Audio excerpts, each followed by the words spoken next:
जो आंदोलन 132 साल से लगातार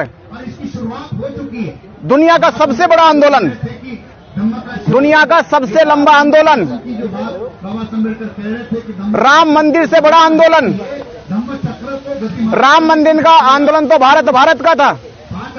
महाबोधि महाविहार का आंदोलन ये पूरी दुनिया का आंदोलन है, क्योंकि ये आंदोलन इसलिए दुनिया का है क्योंकि इस स्थान पर सिद्धार्थ गौतम ने जब 29 साल की आयु में घर छोड़ा तो 6 साल तप ध्यान साधना करने के बाद बोध गया की पावन धरती पर उनको बुद्धत्व प्राप्त हुआ। वो बुद्धत्व प्राप्त की पावन धरती आज ब्राह्मणों के कब्जे में है, आज हिंदुओं के कब्जे में है। पूरी दुनिया में बौद्ध है, पर बौद्धों के पास बौद्धों का महाविहार नहीं है। अगर हमें लगा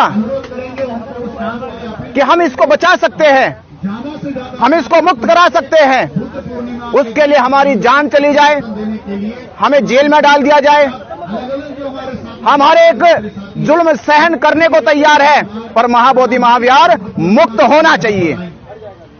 जिसकी लड़ाई धरना प्रदर्शन से 12 फरवरी से शुरू हो गई थी और ये लड़ाई का टारगेट 12 मई तक, वैशाख पूर्णिमा बुद्ध पूर्णिमा के पर्व तक दुनिया भर के भारत के लोग बोध गया की धरती पर आ रहे हैं। बोध गया की धरती पर एक इतिहास लिखने जा रहा है कि जहां बुद्ध ने ज्ञान प्राप्त करके दुनिया को जगाया, जिस स्थान से जगाया वो स्थान अंधेरे में है, वो स्थान कैद में है। आज जिम्मेदारी है उन सभी बौद्धों की, पूरे बौद्ध भिक्षु समाज की, जिन्होंने बुद्ध के ज्ञान को प्राप्त कर ये ऊर्जा, ये शक्ति निर्माण की है। आज वो उस अंधकार में पड़े महाविहार को प्रकाश में लेकर आए और प्रकाश में लाने की तारीख निश्चित हो चुकी है 12 मई। हमने आह्वान कर दिया है कि 20 अप्रैल से दिल्ली से बोध गया की हजारों लोगों के साथ पदयात्रा हम लोग शुरू कर रहे हैं। ये पदयात्रा दिल्ली से शुरू होकर बोध गया पहुंचेगी और जगह जगह बड़ी बड़ी जनसभाएं करेगी। जिन जनसभाओं का असर यह होगा कि देश के हर एक कोने से, दुनिया के हर एक कोने से बुद्ध को अपने शास्त्रा मानने वाले, बुद्ध को तथागत मानने वाले, बुद्ध के ज्ञान से अपने आप को ऊर्जावान बनाने वाला बौद्ध समाज, वो पैदल की यात्रा, बाइक से यात्रा, कारों से यात्रा, ट्रेन से यात्रा, बसों से यात्रा, वो हर माध्यम से यात्रा करनी शुरू करेगा और 11-12 मई को बोध गया की धरती बौद्ध में हो जाएगी। और फिर हम कहेंगे सरकार से कि जो सरकार कह रही थी कि इनकी संख्या कम है, इन्होंने संख्या देखी है। 2 अप्रैल आंदोलन देखा, देश का प्रधानमंत्री हिल गया। तो बिहार सरकार से कह रहे हैं हम कि 11-12 मई को भारत का हर एक बौद्ध समाज, भारत का पूरा बहुजन समाज बोध गया की धरती पे आ रहा है। और जो वर्षों से बौद्ध विहार ब्राह्मण और हिंदुओं के कब्जे में है, जिस पर बीटी एक्ट 1949 बनाकर अब एक तरीके से कब्जा कर रखा है, उसे कब्जा मुक्त कराया जाएगा। उसे महाबोधि महाविहार के उपासकों को, बौद्ध भिक्षुओं को सौंपा जाएगा। और मैं आपसे यही अपील कर रहा हूं, जिन लोगों ने इस वीडियो को देखा कि किस तरह से ब्राह्मण पंडितों के साथ हमारा वार्तालाप हुआ है, किस तरह से उनके साथ हमारी चर्चा हुई है, उन्होंने उसके खिलाफ हमारे जाके मुकदमे दर्ज कराए, जेल भिजवाने की तैयारी करी। पर हम डरने वाले नहीं हैं। हम फिर भी कह रहे हैं कि बोध गया को बुद्ध पूर्णिमा तक आजाद करा लेना है। और ये आजादी होगी जब आप अपने घर से निकलेंगे, अपने शहरों से निकलोगे, अपने राज्यों से निकलोगे और 11-12 मई को लाखों की संख्या बोध गया में पहुंच जाए। कुछ नहीं बनते जी, महाविहार को बचाते बचाते खुद कानूनी शिकंजे में फंस गए आप। ये छोटे बड़े शिकंजे महाबोधि महाविहार के आंदोलन को और गति देंगे और शक्ति देंगे। आप देखिए, कल एक आप थे, समता आवाज खड़ी थी, बस समता आवाज ने दिखाया, धाकड़ टीवी ने दिखाया, ढाकर टीवी की आवाज, जहां 2 चैनल की आवाज थी, आज आवाज देखो कितनी हो गई है। ये आंदोलन कम होने वाला नहीं है, ये जेल में जाकर आंदोलन रुकने वाला नहीं है, बल्कि बढ़ने वाला है। और बाबा साहब अम्बेडकर जी कहते थे कि आजादी की लड़ाई, हक की लड़ाई कुर्बानी मांगती है। आप एक कुर्बानी दोगे, 1 लाख लोग तैयार आ जाएंगे।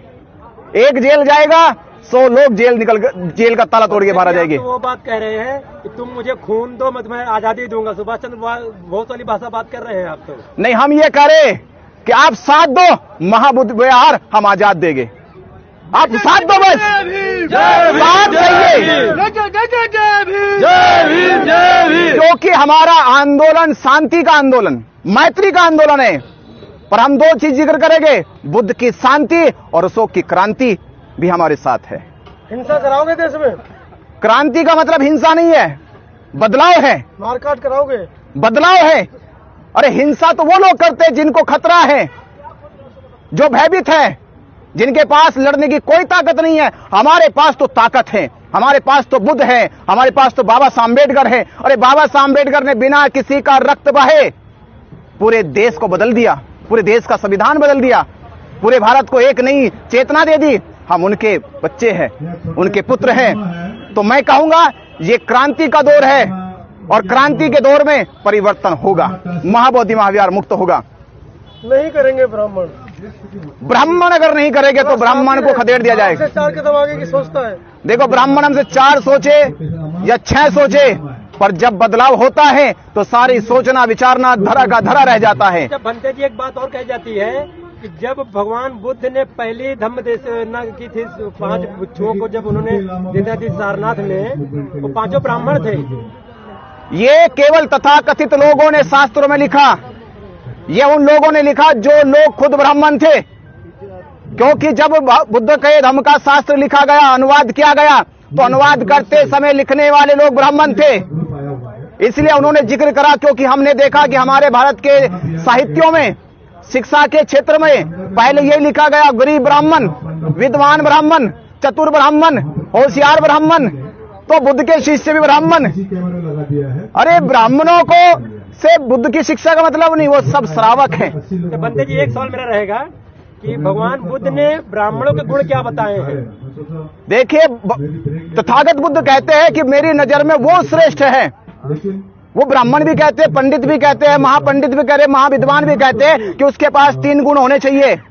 3 गुणों का धनी होना व्यक्ति ही श्रेष्ठ भिक्षु है, श्रेष्ठ ब्राह्मण है, श्रेष्ठ वो पंडित है। वो 3 गुण क्या है? पहला गुण है वह चरित्रवान होना चाहिए, उसके चरित्र की खुशबू उतनी होनी चाहिए कि वह दुनिया को प्रभावित कर सके। दूसरा गुण बताया बुद्ध ने कि दूसरा गुण उसके पास सत्यम ज्ञान होना चाहिए। सत्यम ज्ञान जो उसने खोजा हो, जो उसने पाया हो, जो उसने प्राप्त किया हो, तोता वाला ज्ञान नहीं कि रट लिए शास्त्र, रट रट के कथा कहानियां सुनाने लगे। संबोधि का ज्ञान होना चाहिए, वह श्रेष्ठ ब्राह्मण है, वह श्रेष्ठ भिक्षु है। और तीसरा उसका श्रेष्ठ आचरण और व्यवहार होना चाहिए। इन 3 गुणों का धनी व्यक्ति ही दुनिया का श्रेष्ठतम ब्राह्मण है, दुनिया का श्रेष्ठतम पंडित है, दुनिया का श्रेष्ठतम बौद्ध भिक्षु है। मतलब आप साफ साफ कहना चाहते हैं कि जो ब्राह्मण है ये सब फर्जी और ढोंगी, ये सब फर्जी है। और 3 गुणों का मानक है, ये पैमाना लगाइए, कसौटी लगाइए, 3 गुणों में परिपूर्ण हो जाए वही श्रेष्ठ है। भांते जी, आप हजारों साल से यहाँ बौद्ध लोग रहते हैं, किस कारण से अभी तक आप पिछड़े रह गए?